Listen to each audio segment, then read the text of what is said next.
Assalomu alaykum, Sharg'om shahrining kanalini kuzatuvchilari, sizlarga bitta zo'r nabor ko'rsataman. Bitta emas, ikkita ekan. Buni obzorini qilamiz.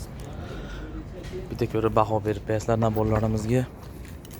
Bular katta qossob nabor. Boltalari katta 500 kilolik mol otlarni ham chopaveradi.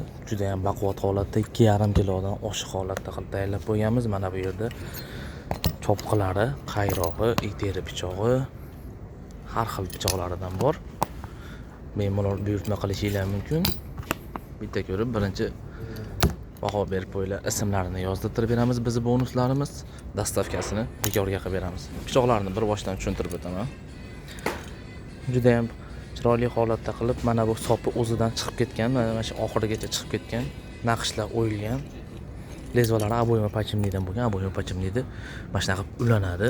Chunki mana bu lezvasi sopini ham aboymadan qilinsa, bu tirsatib sinib qoladi. Shuning uchun mana bunaqa qilib chiroyli qilib ulanadi. Katta bo'g'izlaydigan pichoqlar qo'sob akalarga juda ham tushadi.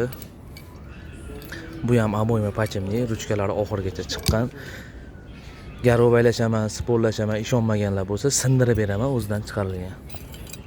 Birinchi pichog'i teri pichoq bo'ladi. Bu ham aboyma pachimlikdan ishlangan, ruchkalari o'rik steklo. Qayroqlari haqiqiy egovdan qilib ishlangan. Mana o'zini izini qoldirib qo'yganmiz, egovligini bildirib turish uchun. Chopqisi ham aboyma pachimlikdan qilib ishlab qo'yganmiz. Buni ham ruchkasi oxirigacha kelgan. Boltamiz relis materiallar. Xo'p, ikkinchisini ko'rsataman sizlarga.